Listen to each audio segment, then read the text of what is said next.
This is a production of Cornell University.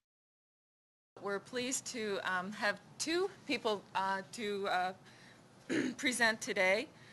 First, we'll be listening to Philip Rodi. He's an independent scholar. He'll be presenting first, followed by Muno Ndulo. And he is the professor of law at the Cornell Law School and also director of the Institute for African Development. It would probably make most sense, they each have a paper to present, and would perhaps make most sense for them each to give their papers, followed by questions and discussion at the end. So I'll turn over to Philip immediately. Okay. Thank you all for coming today. My name is Philip Rodi. When we had the conference, this is my second African conference that we organized with the Kenyan panelists. So when the conference was coming in from last year, we decided to have a Kenyan panel. And what I did was circulate the email among the Kenyans around here so I could get the Kenyans to talk about the post-elections from last year. So I came up with some 5 people who were able to come, but according to the local arrangement, they divided the panel into 2. So the second session, as you see in the bulletin, is going to be tomorrow, where we have another second Kenyan post-election crisis. Is going to be the second panel.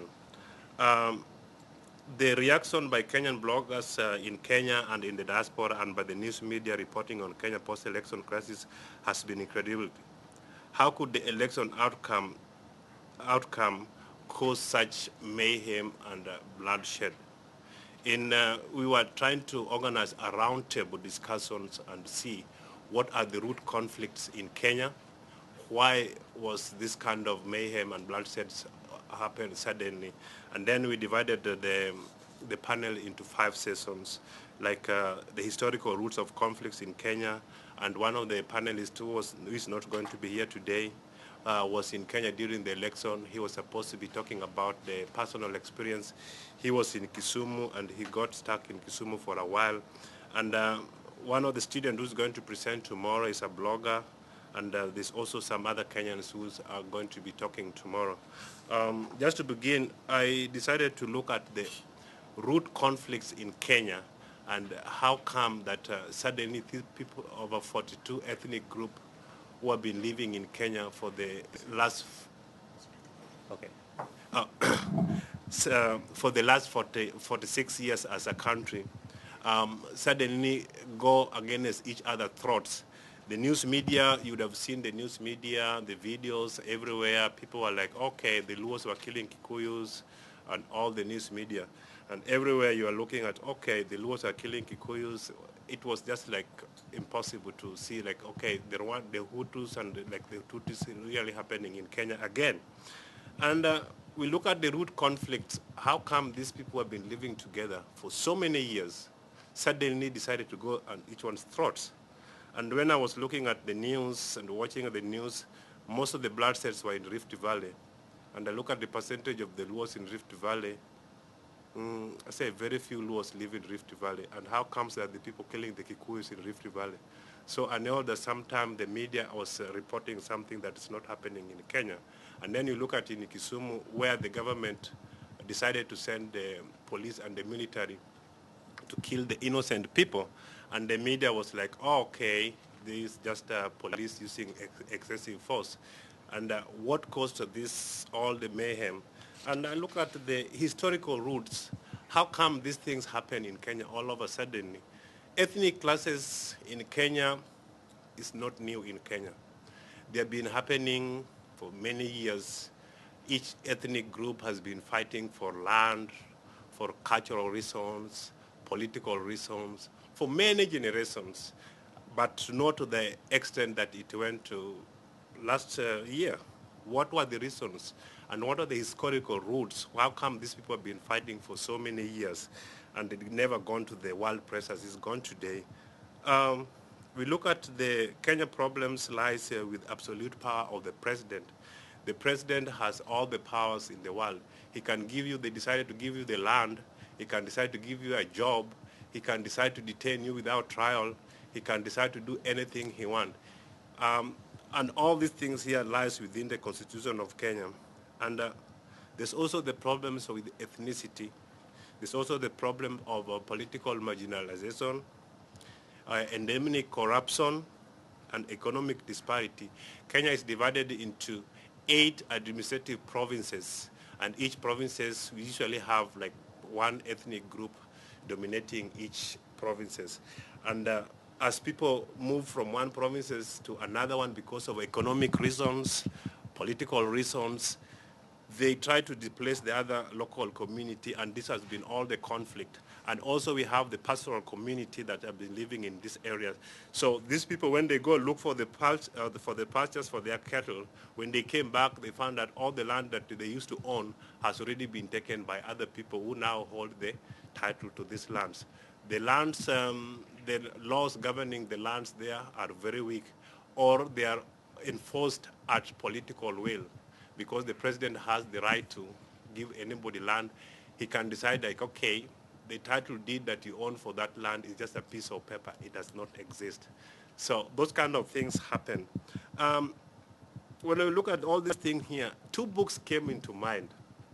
And I'm not here to endorse the books, but these 2 books here, when you read them and you know that what's really the problems happening in Kenya. The first book is Negative Ethnicity, From Bias to Genocide, published in 2003 by 7 Stories Press by Koigi Wamwere. Ethnicity is something that we should be proud of, because it's about your culture, it's about how you do things, it's where you come from, it's your name, it's something that we're proud of.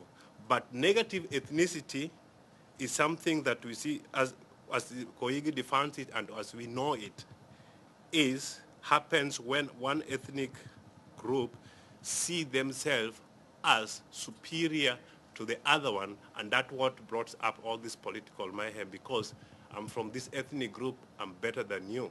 So people don't see themselves as equal. But ethnicity is something that we should be proud of, because it's part of our culture. And because of negative ethnicity, when you are in Kenya or you are in other parts of Africa, one ethnicity give you the security for food, jobs, provided you with avenues for doing better things.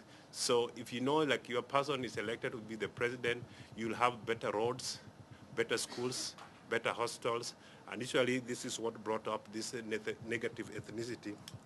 The second book is The Context of Privatization in Kenya by Professor Anyang' Nyong.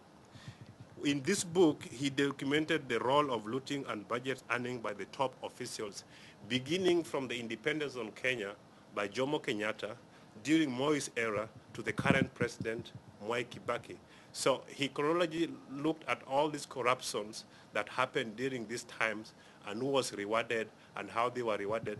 Because Kenyatta's time, it was such open that if you are supposed to be in government, the government is supposed to make you rich. So anybody who was working in the government was supposed to be coming there as a rich person. So if you are not in the government, then something is wrong with you. Okay? Could you just give us the title of the book again? The Context of Privatization in Kenya Oh, okay. Thank you. by Professor Anyang' Nyong. Okay. It also documents the Kenyatta transfer of wealth to leading community. People who are from his community, they become wealthy overnight. Some people own the government as today. Kenya has over 42 ethnic groups, and they have intermarried and lived together for many years. Some people relocate to different parts of the country for different reasons: education opportunity, land, economic. And the Kenyan problems didn't start with the 2008 or 2007 problems. In 1963, when Kenya got independence, there was a problem from the Somali. The so-called Somali sifters, they attacked the Kenya from the northeastern side. So the president of Kenya approached the British to help in combating the Somali aggression. The British refused to help. Then they approached the Americans. The Americans refused to help. So what happens? Kenyatta sent his vice president to the Eastern Bloc to seek arms so that the Kenya can have proper military, because just after independence to seek arms. So when the American heard that the Kenyatta government has sought assistance from the Eastern Bloc, they feared that the Communist Party, the communist agenda, ideology will influence Kenya. So when Odinga came back, they told Kenyatta that, oh, this man got more weapons than he is given, so he's hiding some somewhere so that he can overthrow you. So in return, Kenyatta refused to allow these new weapons that were given for him for free into Kenya. And that's how the problems of the Somalis in Kenya started in those 1963. The use of military and police in Kenyans demonstration is something that is not new in Kenya. It's something that has been happening, and we also witnesses where the military and the police killed people in Kisumu in December. And then with the introduction of the multi-parties in the 1990s, we started to see the wild press classes.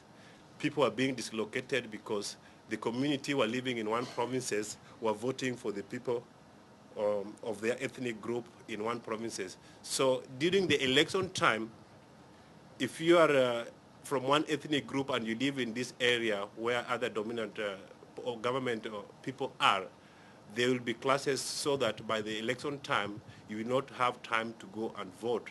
So you will be driven away so that you cannot vote for the opposition, because the law in Kenya is in such a way that the Kenya is divided into 8 provinces, and any party has to win 25% in each provinces. So the idea of all this government was, if these people who are supporting the opposition are driven away from these provinces, then the opposition will not get the 25%, and then they will win. And that has been the problems every 92, 97, 2000, it's every election year. So it's something that is not new in Kenya as we see it. And there's also other cultural factors. We are also proud of our cultures. Things like circumcision is something that Bantu ethnic groups are very proud of. And if you go to places like Western Province, among the Bukusu people, circumcision time is an elaborate time, dancing, feasting, and anything.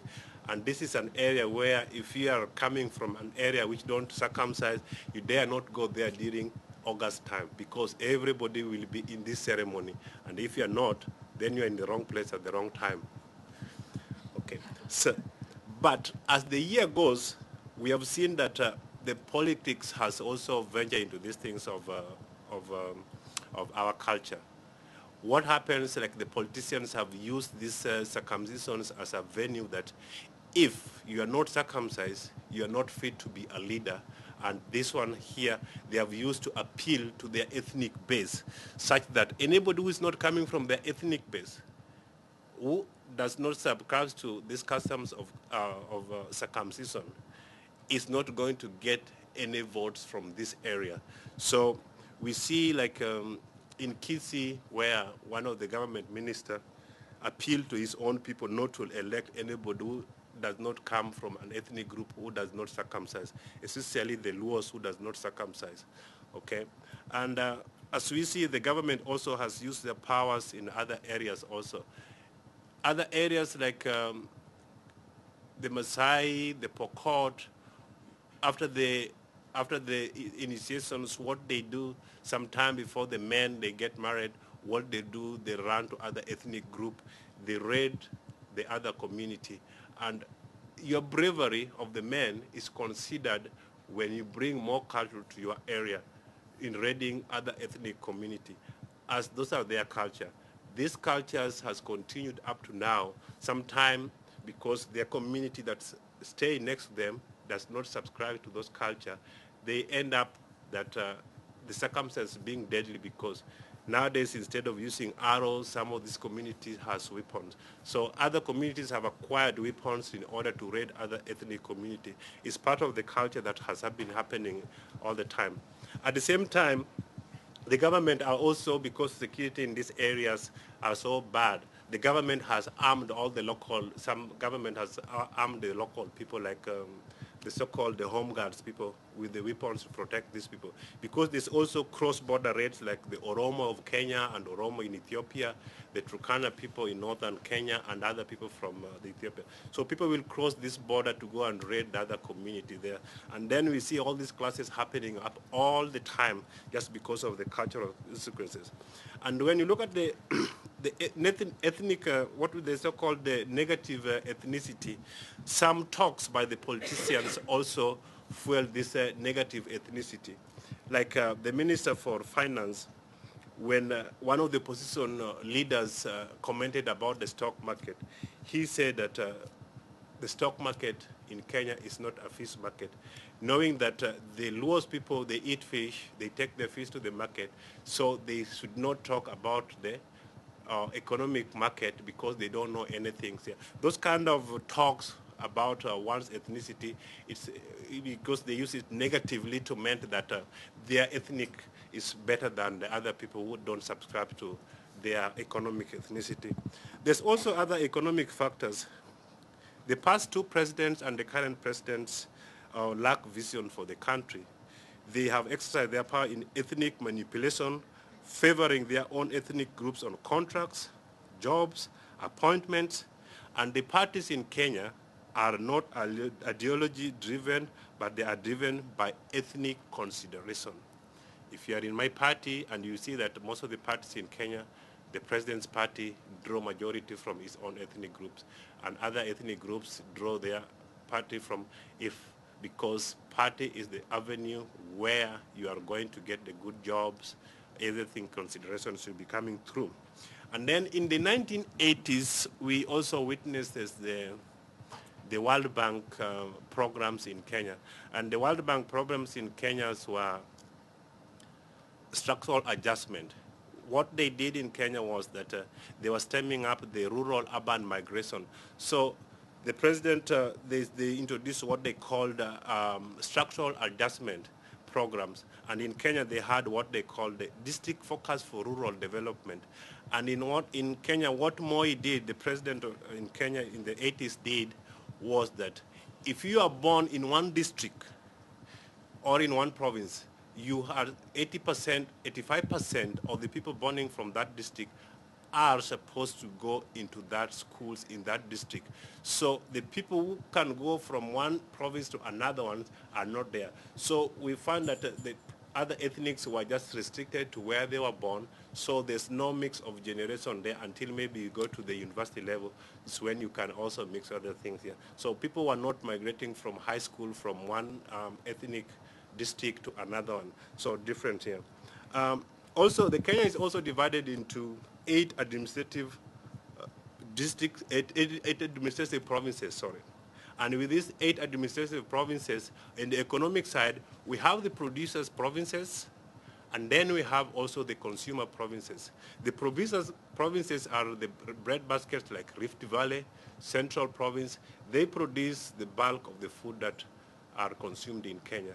And then the other provinces like Nyanza provinces, northeastern provinces, these are just the consumers provinces.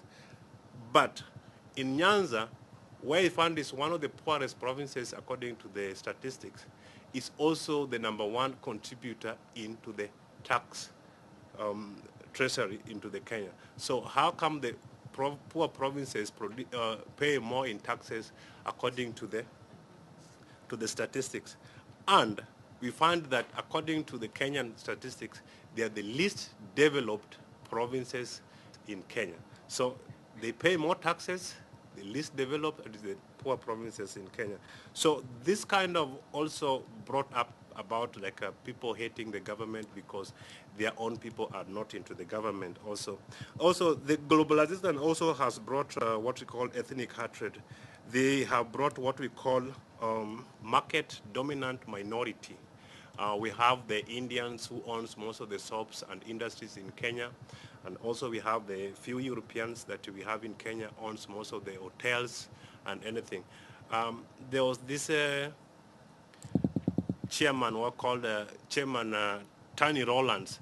He wanted to be next to the power, and what he did in his time, he makes sure that he married somebody from Kenyatta's ethnic group so he can have access to the power, so he can get all the contract of the Kenya. He was the chairman of East Africa, Lonro East Africa, called Lonro East Africa. They owned hotels, travel agencies. And then when Kenyatta died in 1978, he divorced his wife and took one of Moi's sons to be the chairman of this company so he can be next to the power. So these market dominant ethnic groups are still up to date here. Okay, and also the capital is not distributed equally, because that has brought up the ethnic divide among every people. And also we can also blame the problems of capitalism, because people are viewed like with the capitalism, like, okay, what can you produce? How can we benefit from you? If you are not producing anything, like places like Northeastern province, they are really completely forgotten because they are not producing anything. Then in 1990s, the manufacture industry in Kenya collapsed due to corruption, nepotism, mismanagement, changing market trends, because in some cases we had this instance where President Moi named the chairman of Kenyan environmental conservation, and this chairman could not even read. Just because he was supporting the government, he could not even read. So we'll attend the meeting. So whatever he said, because he could press the government in public meeting. This was Mulu Mutisia. He will press the government, and that's it. He was the chairman, and the money was being allocated. He traveled in this sleek limousine. He has security. He has everything. And because of this, most of the government corporations just died. And because other government corporations were in the opposition side, if you don't support the government, there's nothing being allocated into that provinces. So all these companies, gineries, factories, all collapsed in other provinces. In other areas, we found that the venture collapsed because of opposition areas, and people in the government wanted to import cheap imported stuff. So if they let the sugar industry in Nyanza collapse, that will allow people in the government cheaply to import sugar so that they can make quick bucks instead of having all this industry in these areas. But also, we also look at the political factors. Parties in Kenya draw majority from their ethnic base, and such political leaders are based on their strength in their ethnic, not ideology. We also found that government have used military and police in Kenya. 10 more pages. Okay, 5 more minutes. Okay. In 1969, the security President Kenyatta opened fire when Kenyatta came to Kisumu in the Nyanza province, and he was heckled in the public rally. So on his way back, the president's security opened fire discriminatorily, killing people, and nothing was done. That was in 1969. And then the same year, the KANU president, that was Kenyatta's time, was killed. He was coming from Nyanza. Nothing was done. This was followed by 1975 of the murder of J.M. Kariuki. That was also from Nyandarua. He was killed because he was championing the causes of the poor people. That was, nothing was done. And also during those times, the people who fought with Kenyatta's time, like Kungu Karumba, Bildad Kagia, because they refused to go into Kenyatta's way of becoming rich quickly, they were all sidelined, and Kenyatta used to rebuke these people in public, how stupid they are. He opened them the avenue to become rich, and they refused to be rich. And during Moi's time, we found one of Moi's foreign minister was murdered, and nothing was done. So political killing, security, opening fire for people is something is not new. In 1984, the government of Kenya surrounded the people of Somali origin in what we call the Wajir or Wagala massacre in North Wajir. Because of the Somali problem, the government surrounded the Somali people between the ages of 25 to 35, put them in a barbed wire, starved them for 4 days, and killed 500 people. Up to now, nothing was done to the Somali, and this was also followed by another one in 1996, 1980, 1982, 1989. After all, Moi came with, another thing, that the Somali of Kenyan origin, they have to have a different identity card. These are all Kenyans. Because of the Somali origin, they have to have a different card. So this idea of the police, using the police and military, is something that is not new to Kenya. The Kenyan human records among indigenous minority in Kenya is viewed as very bad. The Somali government the Kenyan offered the Somali special ID, and mistreatment of the Somali continue to date in area of employment, getting birth certificate, and other government. So if you are a Somali and you want to get a Kenyan passport, it's very, very hard. It's something that is continuing up to now.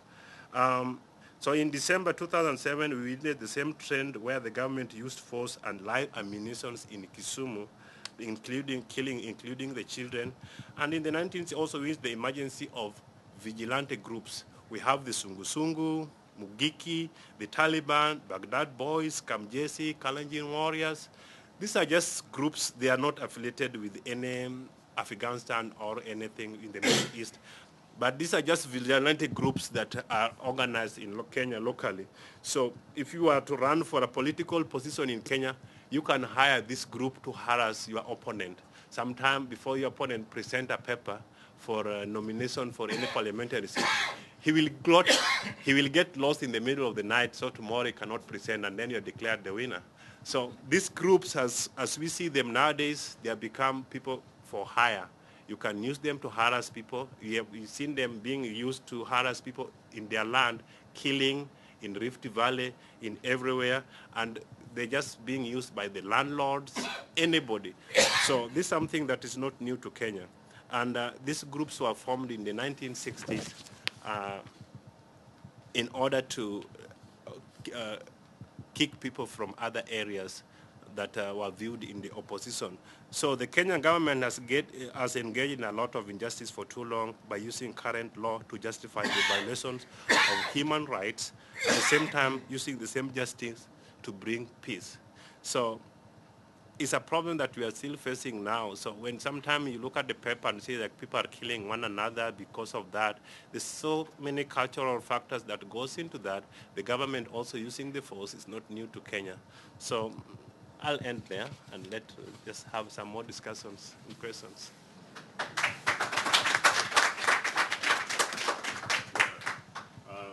Thank you.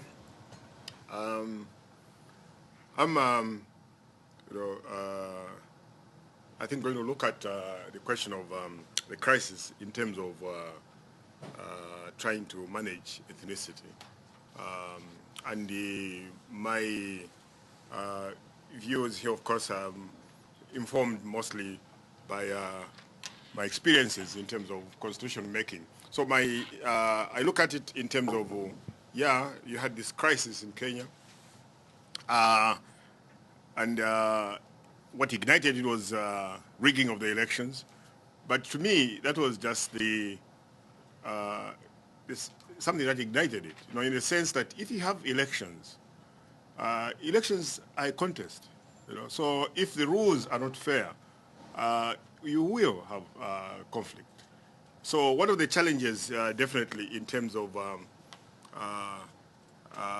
multi-ethnic societies is how do you manage ethnicity? And here I'm going to look at it from a perspective of the Constitution, that what can you do to try and accommodate this? I was actually in Kenya on January 2 when the first big demonstration was being organized, and talking to taxi drivers and all that, and you see the sense that the grievance was really the result. Now, of course, there were other reasons, as my colleague has explained. And remember that, these are people who have lived together for many years. And then you ask yourself, why do they one day decide that they're going to kill their neighbor? What is it that motivates people to do this? In considering this, we should not think that it's unique to Kenya either. After I left Nairobi on the 3rd, I actually went to Rwanda. And there again, I mean, we know the history, we know what had happened there. But it's not also confined to Africa. I worked in Afghanistan in 2003, and it's the same issues. There's ethnicity, the Pashtuns and Azaris, and the communities are divided everywhere. It's not something that is really just unique to Africa. And even within Africa, you can see that in underlying some of the problems with respect to, for example, Cote d'Ivoire, there is some element of that. Problems in Eastern Congo to some extent, Banyamulenge issue, and all that. And I think the challenge is really in terms of governance that when you look at the grievances are usually over two things, marginalization and participation. So the question is, how do you accommodate this? Of course, there are long-term goals, in terms of eliminating ethnicity if it's possible. But I mean, what I'm trying to suggest there is there are measures you can take towards trying to integrate people. But in the meantime, I think you have to have a system in place, a system of governance which manages the ethnicity, taking into account the underlying issues, which is participation and marginalization. For example, if you read the literature on Angola, the whole question of Savimbi was actually in its initial steps a question of I forget the actual ethnicity group, but that's how actually the whole thing was organized initially. Later on, of course, there were ideological differences and all that, but that was much later. So for me, it's how do you manage this? And of course, there are long-term and short-term. I mean, short-term, some governments have tried, for example, in Indonesia, where again I spent some time working. There you had all this thing of trying to move people around so that they can be integrated, and Suharto was doing that, but it doesn't really work. So, to me, one of the key things that you have to establish is democratic governance, because sure, there are many types of governance systems, but I think to date we've seen that democratic governance has means through which conflicts can be processed. Because conflicts are going to be there. In any society, when people live together, there will be conflicts. But the question is, how do you process the conflicts when they do arise? And I think this is where democratic governance has an upper hand as compared to other systems. Because, if you look at dictatorship, it tends to try to pretend that, in fact, there is no ethnicity. And that, I think, is not a good thing. I think you have to recognize that ethnicity is a reality, and people are attached to ethnicity. And the question then is, what do you do? Now, looking at it historically, of course, the colonial history in terms of Africa is not helpful because, of course, before colonial rule, you had traditional setup in terms of governance, but essentially based on the tribe, the village being the smallest unit, and then, of course, the chief at the head in terms of the larger entity. Now, of course, that has been destabilized.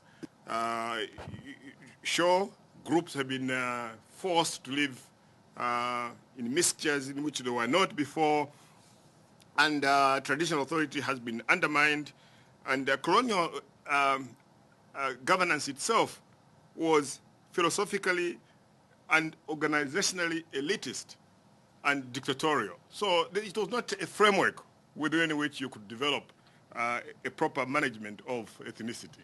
And in fact, I think that is quite a major issue. Now, post-independence Africa did not actually help matters, because the governments that took over after independence, this is, I think, as my colleague has shown from some of the statements that he was making, you can see that basically these are governments that continue to manage the system as they found it. If anything, made it worse. And in terms of constitutional making, we see that period as a period of no consultation. Constitutions developed from the president, basically. In Uganda, there is a very famous story about this pigeonhole constitution. And I'm sure my Ugandan colleague would confirm that that's what happened, that one day in Uganda, the MPs found the constitution in their pigeonhole. And by the afternoon, they had adopted it. You know, no one knows who drafted that constitution. So those are the kinds of issues that, you know, you have to look at. So in terms of management, what then can we look at? What can we see, you know, in terms of what has worked, in terms of best practices? Because I think that's what we can do. Look around the world and see what others are doing.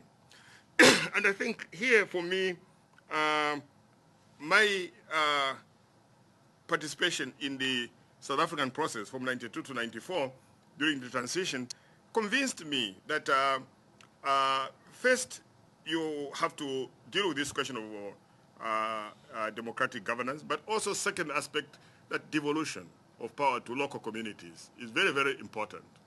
That you have to have those two things in place. And what are we trying to achieve by that? We're trying to achieve by that a government that is accountable, a government that is transparent. These are critical factors that the government should be. Because as I said, ethnicity is going to be there. You're not going to deny it.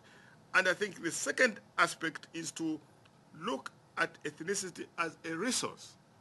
And here, again, I would say that I think that, you know, I mean, my South African colleagues might not agree with me, but I think that I like the approach of South Africa, for example, on language.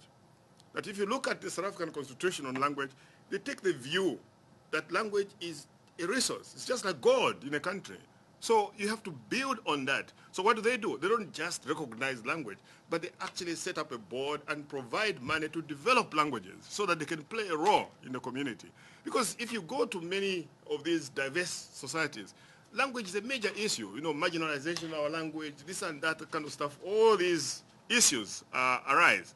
So one has to look at this issue, and I think there is the best practice example where you can see that you know, language, first of all, they declare all the languages to be equal, and all the languages are official, so you have 11 official languages, and then, of course, they have a board and say that you can get money and develop the language. And I think that is a very positive way, because it's a meaningful way of saying it's a natural resource. It's not something that you should be ashamed of, and you can develop it.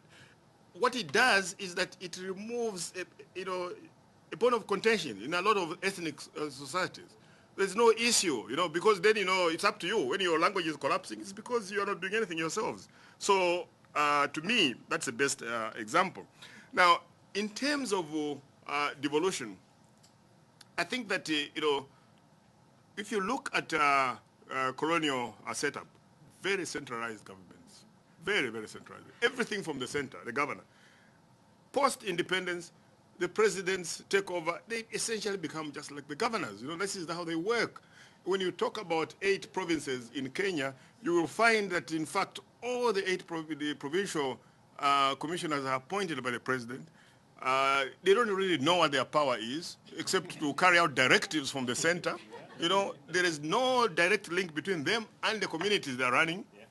So how do you call that decentralization? So to me, when talking about decentralization, you must ensure that, first of all, there's division in terms of powers.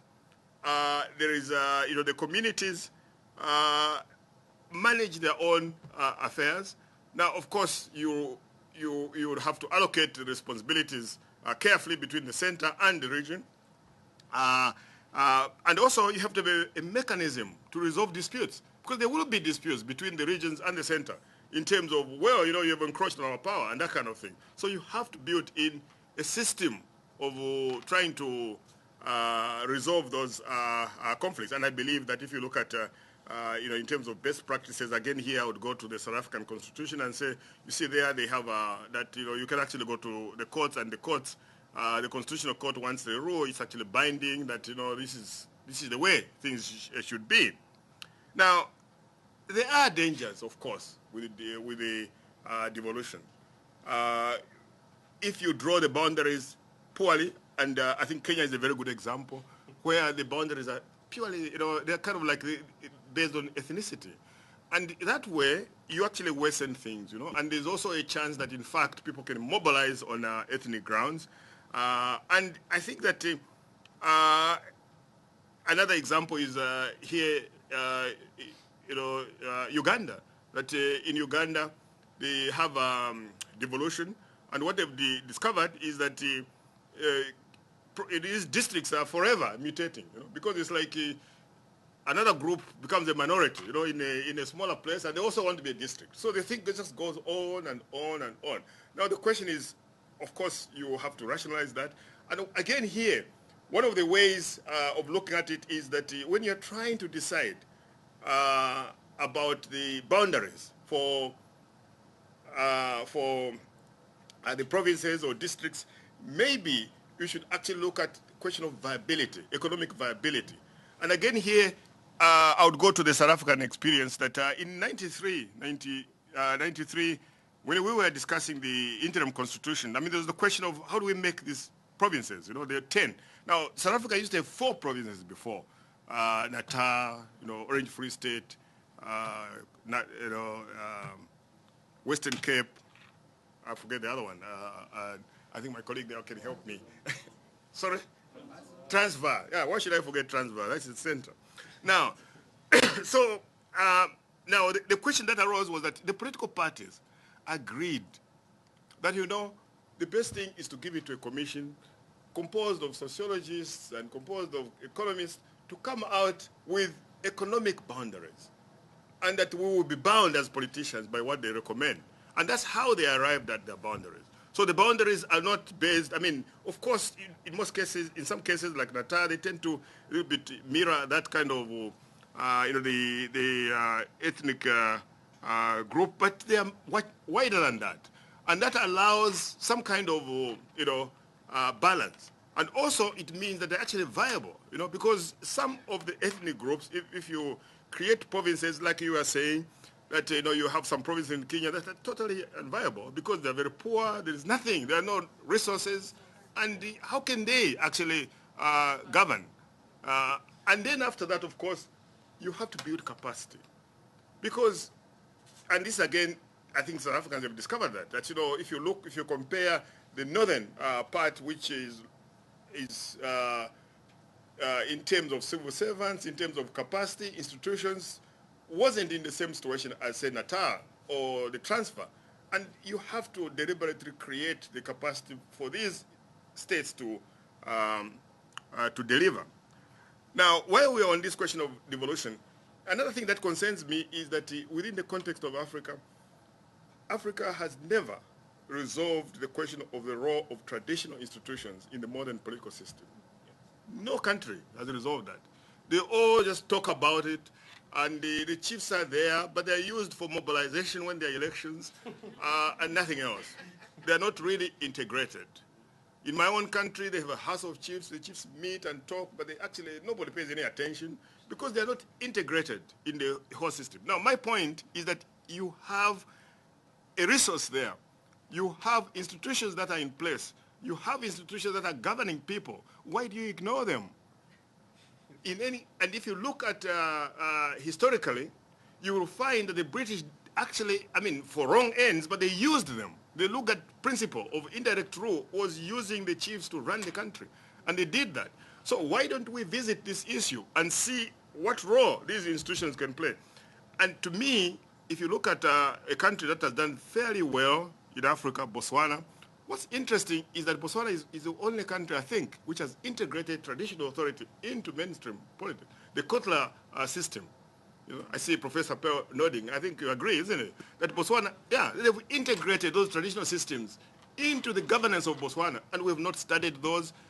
They are best practice. You can use them elsewhere and see how that can work in terms of local government, delivery of services in rural areas, and whatever.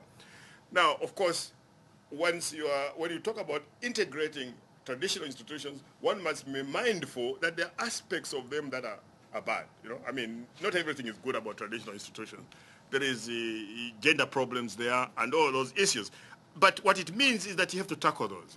That as we integrate them, we also try to modernize them. But we cannot continue to ignore institutions that are rendering decisions, institutions that are governing huge areas and huge populations. So, how is my time going? Not 5 minutes, okay. Now, another, I think another best practice we should look at is the electoral system. The electoral system. And here I have some questions. My question is the winner-take-all the appropriate electoral system for Africa? It is not the only system in the world. You know, you can have electoral system, you can have the winner-take-all, you can have proportional representation. You can also have a mixture. Maybe that's what you need. Now, I would argue that, you see, proportional representation might be appropriate in societies where you have a lot of ethnic groups. Because, you see, with winner-take-all, one of the problems of winner-take-all is that to translate into a seat, your population has to be concentrated in an area. So if you are spread across the country, you actually, your vote doesn't translate into a seat. So, and again here, actually looking at, I mean, I remember, and here, you know, remember that, I mean, South Africa has a proportional representation, but that wasn't the ANC position initially. The ANC actually, initially, when they were doing the negotiations, they thought that the proportional representation was kind of like a scheme to weaken, you know, black power and that kind of thing, you know, with the, it was a later convention. You look at the documents, you look at the initial negotiation positions, you find that they were not in favor of that initially. But later on, of course, the whole thing changed. Now, why do I think that we need to look at this seriously? The example, again here, in the context of South Africa, if the 1994 elections were held on a winner-take-all basis in South Africa, I can guarantee that the result would have been a sweep, complete sweep by the ANC. Because, of course, they had something like 74%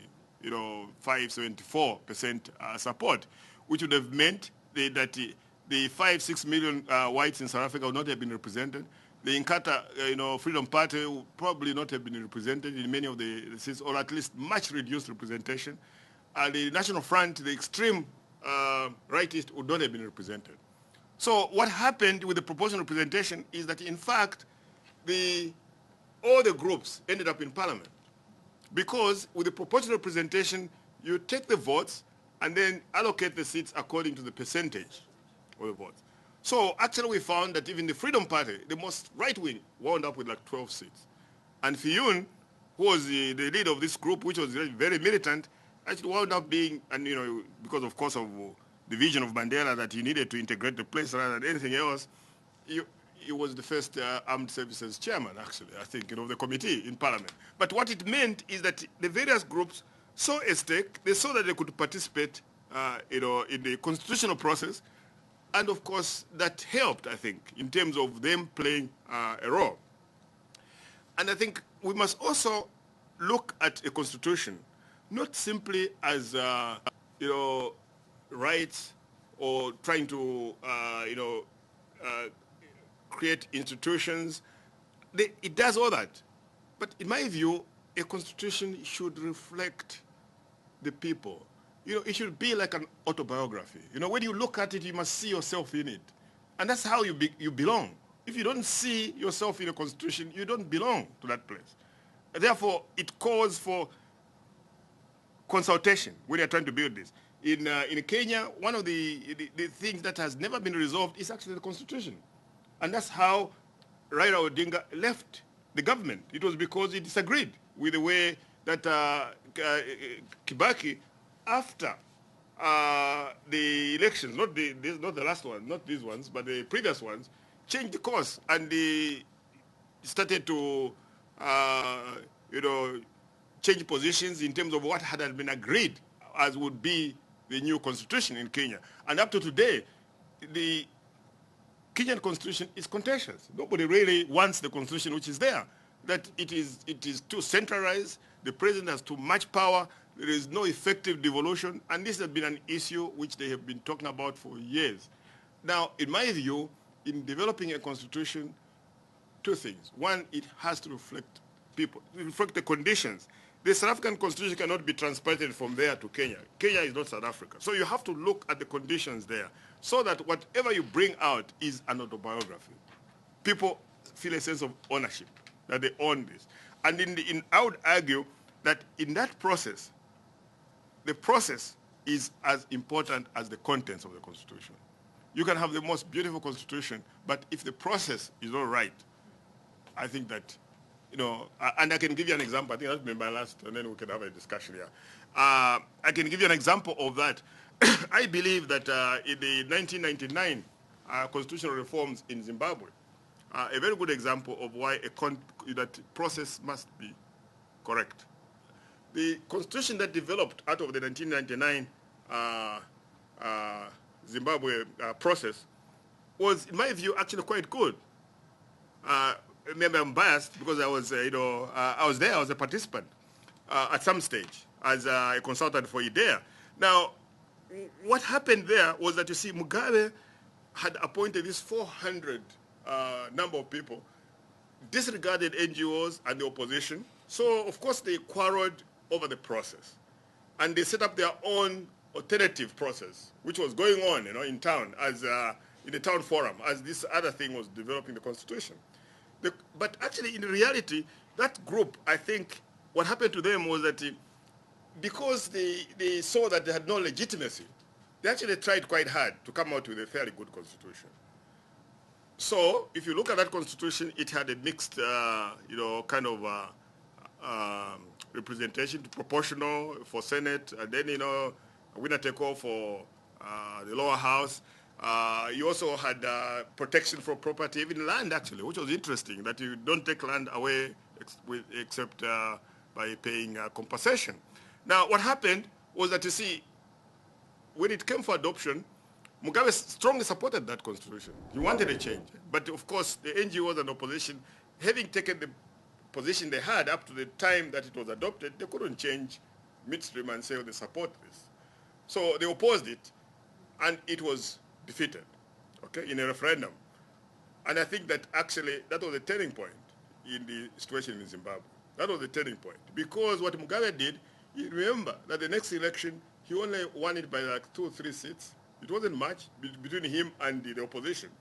But remember that, what he did then was that he said, forget about constitution making now, we go back to 1980 constitution. And the 1980 constitution empowered him to appoint 30 people to parliament. And he did just that. And he had the necessary majority. Then he carried out all these laws that he has been passing.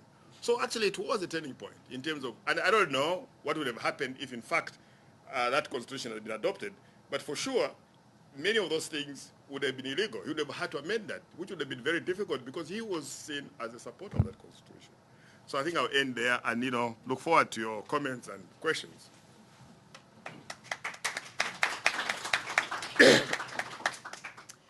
We have about 10 or 15 minutes for questions from the floor, if anybody would like.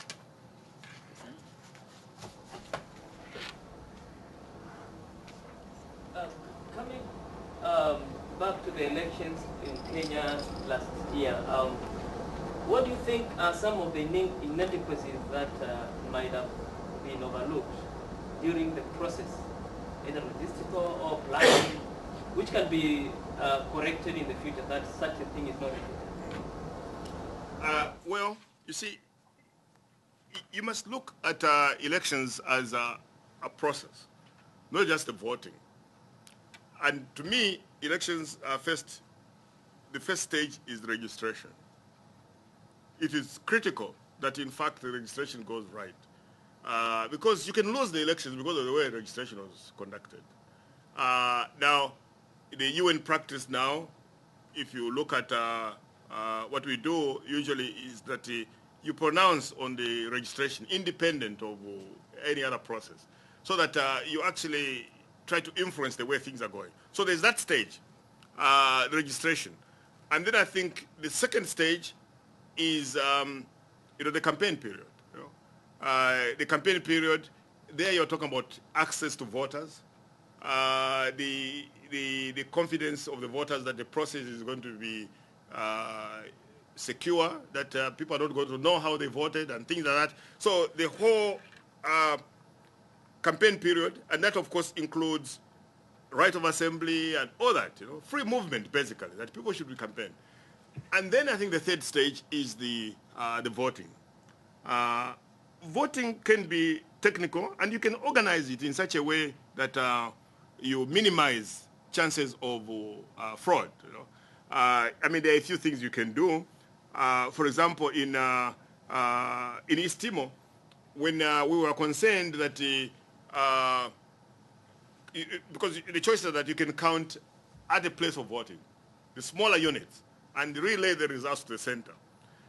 That has an advantage that most of the rigging happens in transportation, because that's when you can change boxes. Because the security aspect, you are dependent on the police, to safeguard, and the army to safeguard this. And, our roads are not good and stuff like that. Now, at the voting, I would argue it's very easy to control the voting stage, the polling station. First of all, the standard rule is that you have smaller units. Like what you do in terms of deciding how many polling stations you're going to have is dependent on how many voters. First, you make an assessment as how long it takes for one voter to vote. So if it takes like 15, 20 minutes, you divide that by 8 hours, and then you say 3,000 people. That determines the number that you have. So you can have smaller units which are manageable. Very often we don't see that in Africa, long queues and that kind of thing, but that's really planning, So you can do that there. And then, of course, counting at that place. Now, in terms of the boxes, it's actually quite hard these days to interfere in terms of the boxes. One of the reasons that most elections now use these Swedish boxes, which are first transparent, and two, the seal. Once you open it, you cannot put it together. You have to take it back to the factory. So that's why substitution is actually the thing that works in terms of substituting boxes. Because opening them, you never close it. Yeah. So that's quite a problem. And I think the other thing is that you have to have the Independent Electoral Commission really independent. I mean, it's critical. And again, there you see in Kenya that it was a major problem. Kivuto, the chairperson of the elections, confessed that actually he was forced to announce the results. Now, how can you have a chairman like that, who accepts to be forced to announce results which he knows to be wrong? And he did that. He said that on national television. It's not that, this is hearsay or whatever. He actually said that. So you can see that you do need an independent electoral commission that is able to stand on its own. And in my view, what happened in Kenya is that the institutions failed the people. And that's why you had the crisis, I think. Just to add something on that. On the third process here, there was a gentleman agreement in Kenya that interparliamentary groups come together and elect the commissioners. During Moi's time, it happened, the opposition people had people that they appointed to electoral commission. And in Kibaki's time, Kibaki refused flatly to allow any other opposition or any other party to appoint anybody to the commission. And that one set up the presidential for rigging. Secondly, idea of transparent boxes was floated to the Electoral Commission of Kenya, and they flatly refused that they are going to use the dark sealed boxes. And in some places, we found that at counting places, the boxes were switched and with some already filled up, some other things were filled up already. So we found that the process was also just as Kibaki's own process, and that was caused all this kind of problem that we faced in the process. On the other thing that Dr. Ndulo said about the having election counted in areas, what happened in other areas that were next to Nairobi, the returning officer counted the numbers, switched off their phone so they could not relay the result to the headquarters. So the commissioners, when they called the returning officers could not be reached. So they will wait until see how much Odinga has led with, and they can see how many to purge their numbers with. And that's what really happened. So in terms of counting the numbers in these areas and relaying the result, that's what really happened in Kenya. So what do you suggest that they do? About what? About counting? Yeah, transferring and getting the results safely to them. Well, Counting for me, I mean, I don't know, I have participated in counting, and the question is that, first of all, counting can actually be very transparent. Because, first of all, when you open the box, the first step before you count any elections is reconciliation. You have to do reconciliation. We look at the register, how many people voted? You had 1,000. Then we look at the box, how many votes are there? So you can tell immediately that there's something going wrong. Because if you can't reconcile, that's even before you start counting. Now, remember also that that's why I say the Electoral Commission is so important. Because what you should do in the room where you're counting is that the Electoral Commission should allow observers. They stand around to see what's happening. Now, the observers are not just NGOs or international observers, party observers too. You cannot represent Odinga's party more than Odinga's people themselves. So you allow them in too. That two each from each group. So they're all there and the counting is in the center. So it can be very transparent because you don't count until you reconcile. And then the next stage is you determine, sort of like spoiled votes. So you agree and then you count. Yeah. So for me, in the context of like Kenya and most of Africa, I think counting at the center is bad. Because it involves transportation, which you cannot guarantee. And you can, if you have the result there, then you can send it. Yeah. Sorry, yes, please. I mean, just one point about the counting and the transparency. What worked in Senegal very well in 2000, and to an extent last time too, is you have the radio stations at the counting point. So as soon as results are out, where they're counted, they then phoned in by the journalists and broadcast on national radio on the private radio stations. Exactly. So it becomes extremely difficult then. Yeah, in fact we did that in Timor too, because the counting is public. And we were there and let the radio stations report it too. Everybody knows what the figure was there. And then you can relate. I don't know, I'm not the chair. Last week, the entrenched in the Kenyan Constitution, the posts of Prime Minister and two deputy Prime Ministers, and right now they're trying not yet to come up with a cabinet.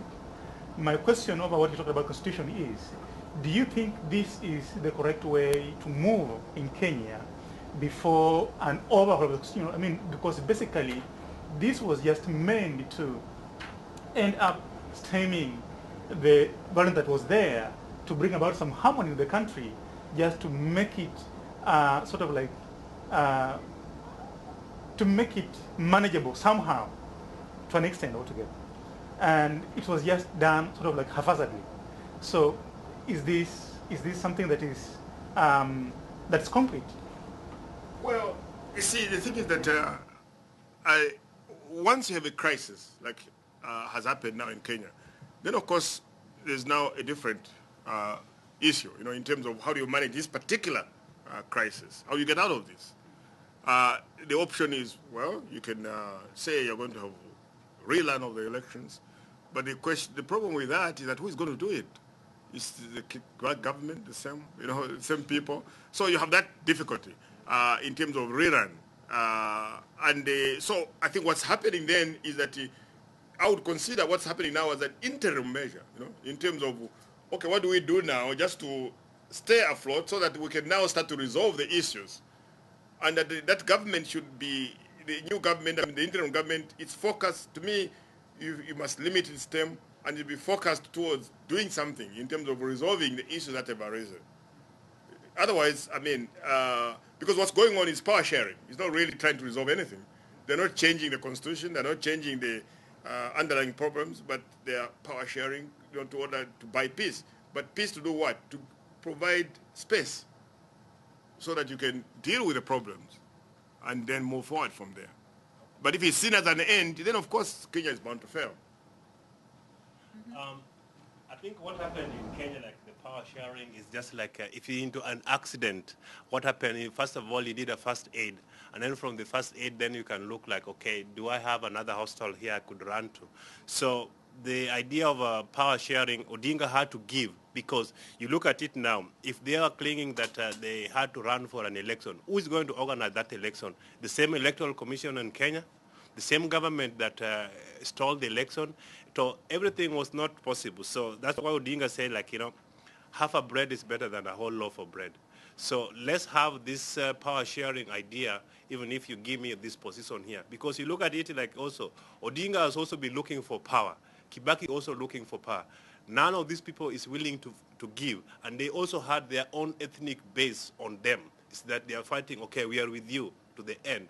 So somebody had to give in, and I think what Anand did was just to help these people, hey, forget about it, let's have with this half-baked bread, go, let's continue with it. It's another way of moving forward, but still, Kenya has still a long way to go, because right now, election cannot be held in Kenya with maybe within a short time. It's not possible. I like the lessons from South Africa, but I'm wondering, prior to elections, there was this advocacy for Majimbo, which would mean federal system. When you talk of devolution, of course, you must have some regional authorities running the resources, kind of. So my concern would be, what would be the immediate, given the diversity in Kenya, kind of, when you talk of creating boundaries, you have such portions or pockets of one area is dominated by this community, another area is dominated by this community. So there is a huge concern, and the far-reaching, what you spoke about was much long-term. What would be the immediate solutions to this, like in sharing the resources? To me, I think those are issues which there must be discussion. There must be discussion within Kenya in terms of the way forward. Like I was saying, you have to have a transparent system which is open and people discuss.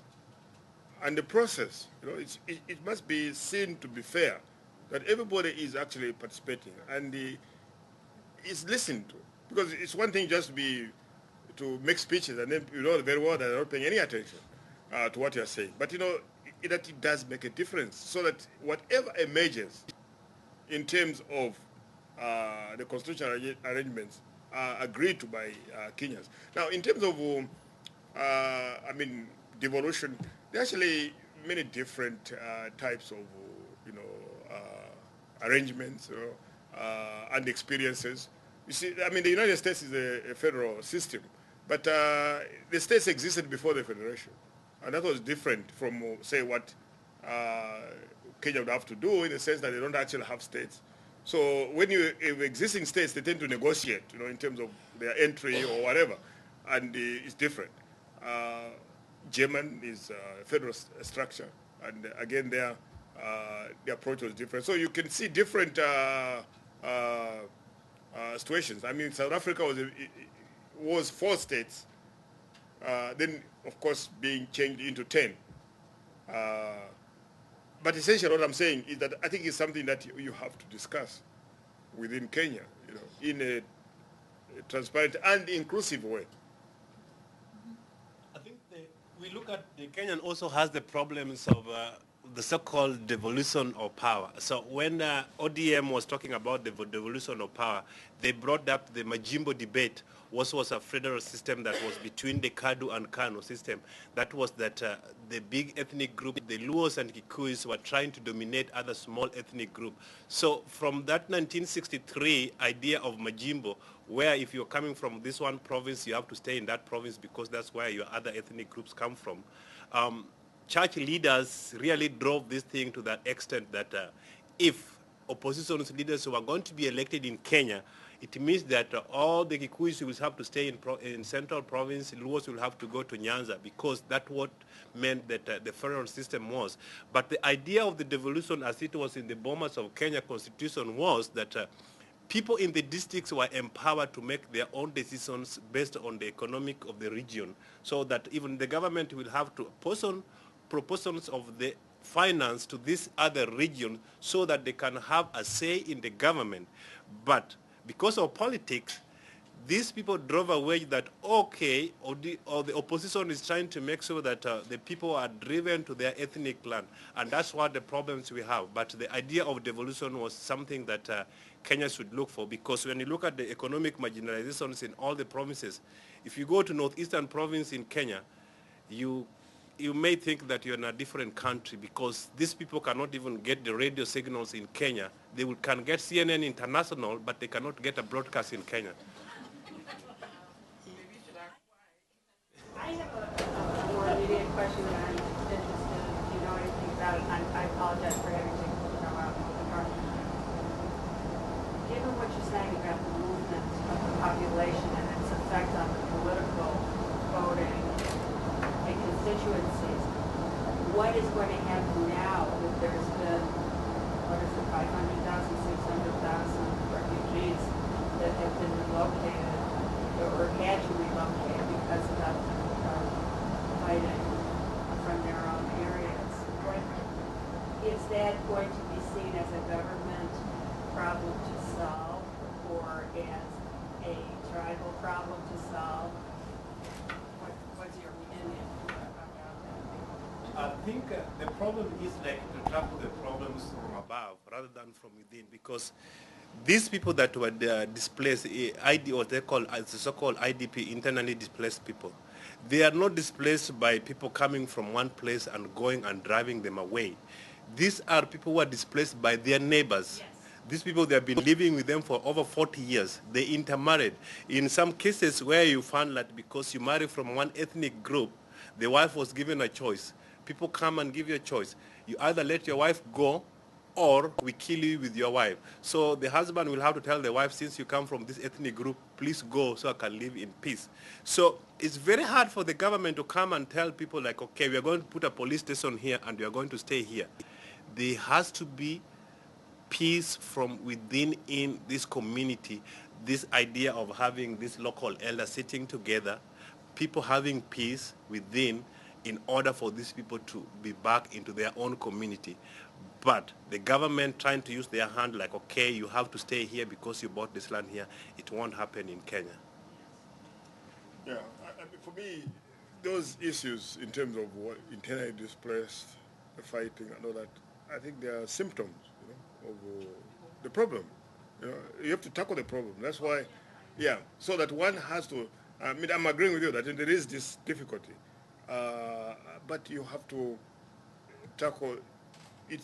It's because there's no system that's processing grievances, that you can resolve grievances. That's why people are resorting to fighting. And if you deal with that, they will live together. Because that's what I was trying to, at the beginning, trying to point out that Kenyans, because there's a crisis, think their structure is unique. I don't know of any African country that doesn't have 20, 40 tribes, and the same kind of issues everywhere. And not only that, if you go to Europe, that's why you had the Balkans. Yeah, that's why you had the Balkans. This is an issue that is everywhere, and that's one of the things that you have to remember. Therefore, there are best practices, in terms of how you can deal with these issues. At the center of it is being excluded, marginalization, and people want to participate, and I think they have a right to. So I think we must accommodate people. Well, there is going to be another session tomorrow, correct, Philip? Yes. Yes. If you would like to discuss issues regarding Kenya further. In the meantime, I'd like to welcome you to go upstairs. There'll be a symposium in honor of Professor Ali Mazrui. And thank you again for coming, and thank you, panelists.